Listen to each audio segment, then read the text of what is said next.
일단 안타깝게도 추가로 구조자가 발견됐다는 소식은 들려오지 않고 있습니다. 사건 초기 전해드린 그대로 한국인 19명을 포함해서 실종자는 여전히 21명이고요. 사망자도 7명, 구조자도 7명입니다.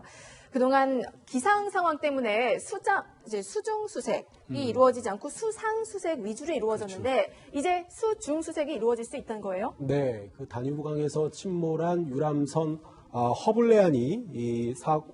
허블레아니호가 침몰한 이후에 이제 닷새째 맞는 아침입니다. 현지에서 오늘부터는 이제 국내에서 투입된 잠수부들이 구조대가 이 수중을 수색합니다. 말씀해 주신 것처럼 해군, 해경 그리고 소방 등 우리 합동 구조대가 다뉴브강의 유속이라든지 현재 뭐 수위 같은 걸 볼 때 잠수가 가능하다고 지금 판단을 하고 있는 것으로 보여요. 현지 시각으로 뭐 오후 2시쯤 결정될 것 같다고 얘기하는데 헝가리 측에서 이미 뭐 잠수부를 시험 삼아서 투입을 해보긴 했다고 합니다. 그런데 이제 물살이 워낙 빠르고 시계가 거의 뭐 제로 수준이라서 더듬듯이 이제 수중을 한번 훑어보긴 했는데 이 헝가리에서 투입한 잠수부들은 전문 구조대는 아니고 민간 잠수사들이거든요. 네. 그렇다 보니까 우리 정부에서 우리 구조대 같은 경우는 수중 수색 경험이 많다. 그렇기 때문에 안에 들어갈 수 있다. 이런 부분들을 좀 설득을 해서 헝가리 구조 당국에게 투입 승인을 받은 걸로 보입니다.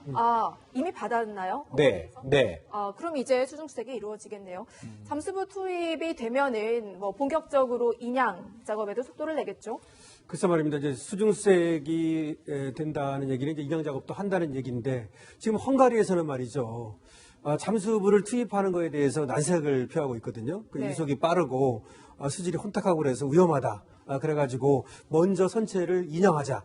인양을 먼저 하자는 입장이고요. 예. 우리는 인양을 먼저 하지 말고 먼저 수중수색을 해서 들어가가지고 안에를 확인해 보고 그런 다음에 어떤 유실 방지 장치라든지 이런 것들을 한 다음에 그 다음에 인양을 해야 된다는 입장입니다. 예. 그런데 아무래도 우리 입장이 좀 반영이 될 것 같아요. 그래서 먼저 배 안에 들어가서 지금도 우체당 얘기했지만 수중수색을 하고 그 다음에 여러 가지 이제 상황을 확인한 다음에 방지 장치, 유실 방지 장치를 좀 하고 그런 다음에 이제 배를 들어올리는 쪽으로 이렇게 되지 않을까 싶습니다.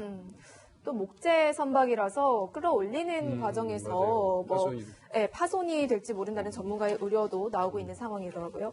위원님, 네. 지금 물속은 시계 제로 상태라고 하던데 네. 수중 초음파 탐지기로 찍은 그 선체의 모습이 공개가 됐습니다. 그러니까 헝가리 구조대가 이제 소나라고 그러죠. 소나, 수중 음파 탐지기를 이제 소나라고 일반적으로 얘기하는데 소나를 통해서 이제 그 강바닥에 있는 그 허블리안이 그 선체를 촬영을 했다고 합니다. 네. 그 촬영된 사진으로 보면은 유람선은 옆으로 이렇게 누운 채 그 지금 유지되고 있는 것 같고요. 지금 보시는 사진인데 지금 오른쪽이 이제 갑판 쪽이고 왼쪽이 뱃바닥 그렇죠. 그러니까, 뱃바닥 쪽이죠. 네. 예, 그러니까 지금 아마 내용도 그렇게 보는 것 같습니다. 대형 크루즈선이 진행하면서 이 허블레안이 그 왼쪽 후미를 들이받았고 순식간에 이제 이 배가 가라앉은 형태. 25배래요, 무게가.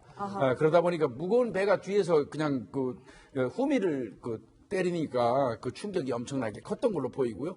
일단은 지금 다 우리 잠수사가 들어간다고 하더라도 사실상 시계가 확보 안 되면 안에 확인할 수 없거든요. 그래서 제가 생각할 때는 강물의 혼탁감이 어느 정도 줄을 때까지는 여러모로 지장을 받을 수밖에 없을 것 같습니다. 지금 영상 보면은 침몰 당시, 추돌 당시 모습 그대로 가라앉은 것처럼 보입니다.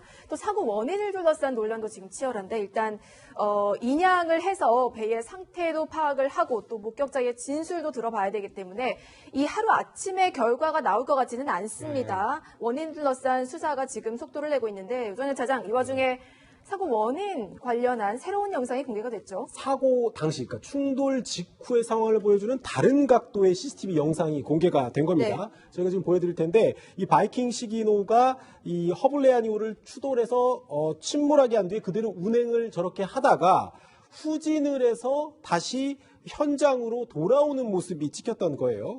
지금은 계속 밀고 있는 상황이고요. 지금은 밀고 있는 모습이고 저렇게 이제 화면 밖으로 사라지는 것 같았는데 잠시 뒤에 저렇게 옵니다. 네, 후진을 해서 유람선 침몰 현장으로 되돌아오는데 한 머문 시간은 20초에서 30초가 안 되는 시간 동안 머물렀는데 구명 장비처럼 보이는 이게 야광 처리가 된 물체, 구명조끼 혹은 구명환으로 보이는 물체를 강물 위에 던지거나 이런 모습도 보였고 3층 갑판에 다급하게 이렇게 선원으로 보이는 사람이 뛰어다니는 모습도 포착됐단 말이죠. 물론 이제 그 이상의 추가적인 구조활동 모습은 영상에서 눈에 띄지 않는데 이 침몰 지점 바로 위로 돌아오는 바람에 오히려 뭐 탑승객들, 유람선 탑승객들의 탈출을 방해했다라는 현지 보도도 일부 나오고 있고요. 하지만 분명한 건 적어도 이 사고가 났다는 사실 자체는 이 크루즈선에 운행하는 이 관계자들, 선장이 확실히 알고 있을 것으로 추정되는 영상이라고 볼 수 있는데요. 일단 뭐 헝가리 법원이 이 크루즈선 바이킹 시기노의 선장인 60대 우크라이나인 선장을 그제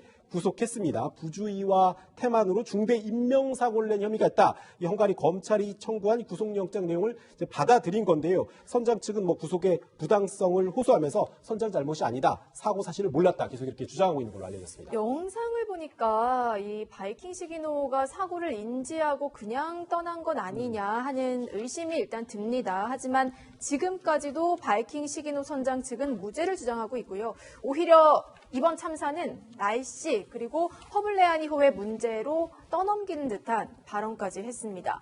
크루즈 선장 변호인의 주장을 함께 들어볼까요? Hajózik a Dunán, balesetmentesen mindig ekkora hajókkal.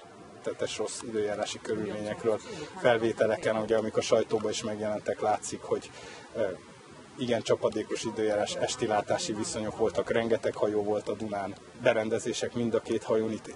Nyilván a nagy hajón nem kérdés, ez egy vadonatúj jármű volt, a kis hajón volt-e valamilyen műszaki hiba, vagy nem volt valamilyen? 위원님, 네. 침몰한 지점으로 다시 돌아와서 20초, 30초간 머물렀다고 네. 합니다. 이거 어떻게 보셨어요? 아니 그러니까 일단은 그 추돌을 하고 난 이후에 원래의 속도대로 가지 않고 감속 한번 하잖아요. 감속했다가 잠시 멈췄다가 갔다가 다시 후진해서 돌아오지 않습니까? 이거는 누가 봐도 이 그 앞에 있던 유람선에 전복이 됐다는 사실을 인지한 행위죠. 그렇기 때문에 그 인지하고도 그대로 도망갔다면 우리가 뭐 자동차 사고 내고 도망간 것처럼 예. 사고 저 현장 그 미조치 아니겠습니까? 이른바 얘기하는 뺑소니 이 정황은 명백한 걸로 보여지는데 뭐 지금도 저 이 선장은 뭐 저 사고 사실을 몰랐다 또는 뭐 나는 규칙을 위반한 게 없다 뭐 이런 것 등등으로 지금 그 이야기를 하고 있는데 네. 그 아마 헝가리 경찰에서는 그 자동 항법 장치라는 게 있어요. 그거를 분석해 보면 뭐 지금 그 선장이 이야기하는 게 거짓인지 여부는 금방 판단이 될 겁니다. 만약에 정말 사고 사실을 알고도 떠났다면 그리고 구조 활동을 하지 않았다면은 당연히 처벌을 받아야겠죠. 이거 헝가리법에 따라서 처벌을 받는 건가요? 맞죠. 근데 똑같습니다. 뭐 세계 법이라고 하는 게 말이죠. 원래 형법이라고 하는 것들 보면 그 2000년 전부터 발달해 온 거거든요. 물론 이제 특가법이라든지 이런 뭐 특별법이 있지만 법은 거의 뭐 비슷하고요. 그런데 저거 같은 경우 배도 마찬가지로 자동차와 마찬가지입니다. 저렇게 사고가 냈는데 사람이 또 이렇게 사망할 위험에 처했는데 도망가면은 역시 뺑소니가 되는 겁니다. 그리고 우리 헌법 18조 같은 경우에 자기 때문에 위험이 발생했는데 그걸 이제 방치하고 사람을 구하지 않으면 또 처벌받게 돼 있고요. 하여튼 그래서 지금 나오는 얘기에 의하면 헝가리법에 의한다 하더라도 거기서는 현지 언론이 얘기하기를 2년 내지 8년 정도가 될 수 있는 그런 범죄다라고 얘기를 하고 있고요. 근데 그거는 아마 저 사고만 얘기하는 것이고 사람을 구하지 않은 것까지 그렇죠. 하면 더 높아질 가능성도 있고요. 우리 같은 경우 세월호 같은 경우에는 그 당시 선장이 심지어 살인죄로 처벌받았죠. 왜 그러냐면 위험을 발생시키고 그 위험을 야기시켰는데 그 결과를 방지하지 않으면 그 결과가 뭡니까? 사망이잖아요. 그러면 그걸로 처벌한다는 조항이기 때문에 경우에 따라서는 살인죄까지도 갈 수 있는 겁니다. 예. 그래서 아마 지금 자기는 과실이 없고 뭐 전 빚 때문이다 뭐 이런 식으로 지금 핑계를 대는 것 같습니다. 알겠습니다. 지금 뭐 전 세계에서 추모의 물결이 이어지고 있습니다. 특히 헝가리 한국대사관 앞에 현지 교민들은 물론이고 헝가리 주민들이 와가지고 굉장히 추모회를 하고 있는 것 같더라고요. 예, 그렇습니다.